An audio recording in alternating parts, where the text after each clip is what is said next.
என் அன்பு குழந்தையே, நான் உனக்கானவன்.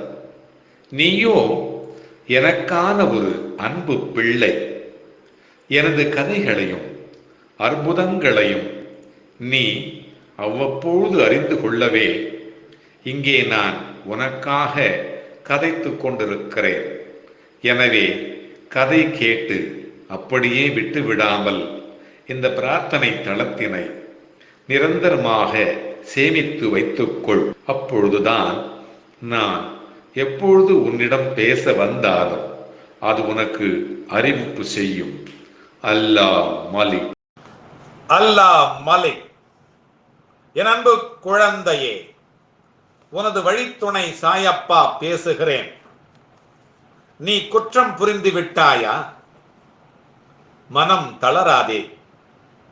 என் அன்பு குழந்தையே, நீ குற்றம் புரிந்து விட்டதாக நினைத்து உளம் மருகி எது இருந்தும் நிம்மதி மட்டும் எனக்கு கிடைக்கவே இல்லையே என்றும் ஏங்குகிறாய்.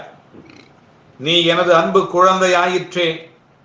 நீ என்ன தப்பு செய்திருந்தாலும் என்ன, ஒரு தாய் தனது குழந்தை தவறு செய்து விட்டிருந்தால் அந்த குழந்தைக்கு தண்டனையா கொடுப்பாள்.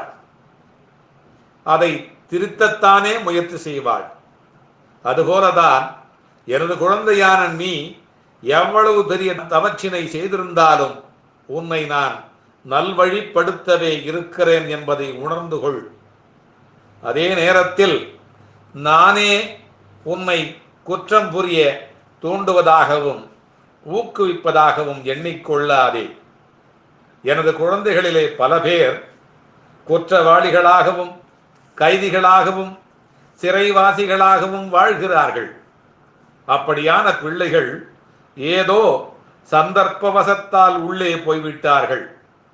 ஆனால் சந்தர்ப்பவாதிகள் சௌகரியமாக வாழ சந்தர்ப்பம் பார்த்து அவர்களை உள்ளே தள்ளிவிட்டார்கள். அவர்களோ நீதியை நிதி கொடுத்து வாங்குகிறவர்கள்.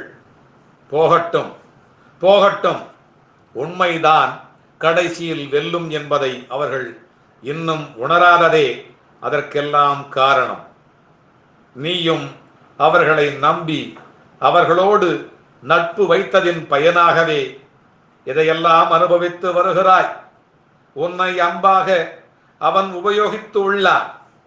பழி பாவம் என்றைக்கும் அம்பினுக்கு வரப்போவதில்லை, எய்தவனுக்கே கிடைக்கும். இதை உணர்ந்து இனிமேலாவது உனது பாதையை நீ மாற்றி அமைத்துக்கொள். உனக்கான மாற்றுப்பாதையை நீ நான்கு நடைபோடுவதற்காக நீ செல்லும் பாதைகளையெல்லாம் செப்பனிட்டு கல்லை முள்ளை கரடு நீக்கி வைத்துள்ளேன். இன்னும் நீ நான் செப்பனிட்டு கொடுத்த நல்ல பாதையை தேர்ந்தெடுத்து செல்லாமல் பழைய கரடு முரடான பாதையிலேயே பயணித்தேனால் உனக்கு மேலும் மேலும் ஆபத்து தானே வந்து சேரும். முதலில் நீ பழிபாவம் செய்ததாகவும் குற்றம் இழைத்து விட்டதாகவும் எண்ணி எண்ணி மனம் முருகுகிறாயே, மனம் குமுறுகிறாயே. அந்த எண்ணத்திலிருந்து நீ வெளியே வா. பிறகு நான் வகுத்து தந்த நல்ல பாதையிலே பீடு நடை போடு. நீ யார் யாரையோ பார்த்து அவர்களின் பிரம்மாண்ட வாழ்வையும் வசதியையும் வைத்து எடை போடாதே. அவையெல்லாம் நிரந்தரம் அல்ல. நீ என்னிடம் காட்டும் விசுவாசமே நிரந்தரம். நீ செய்யும் தர்மமே நிரந்தரம். நீ மற்றவர்களிடத்திலே காட்டுகின்ற தயையே நிரந்தரம். நீ வாழும் சத்திய வாழ்க்கையே கணக்கில் எடுத்து கொள்ளப்படும். உனது அகிம்சா கொள்கையே அளவெடுக்கப்படும். எனவே நீ பார்த்த பிரம்மாண்டங்கள் எல்லாம் உண்மை அல்ல. எனவே நீ செய்த தவறுகளுக்கெல்லாம் வருந்திக் கொண்டு உடல் நலத்தையும் மனநலத்தையும் இழக்காமல் இனிவரும் காலங்களிலாவது உனக்காகவே உனது சாயப்பாவான என்னால் அமைத்து தரப்பட்ட செம்மையான பாதையிலே பயணித்து எனது துவாரகா மாயையை நீ வந்து அடையும் வரை அந்த நல்ல பாதையிலே பயணிக்க வேண்டும். கடைசியிலே என்னை வந்து நீ அடைவாய். கண்டிப்பாக நீ என்னை வந்து அடைவாய். உனது வெற்றி பயணம் நல்ல விதமாக அமையும். பிறகென்ன, உனது வழியிலும் வாழ்விலும் நானே வந்து கொண்டிருக்கிறேன். நானே வந்து கொண்டிருக்கிறேன். உன் வழித்துணை சாயப்பா வந்து கொண்டே இருக்கிறேன். அல்லாஹ் மாலிக்.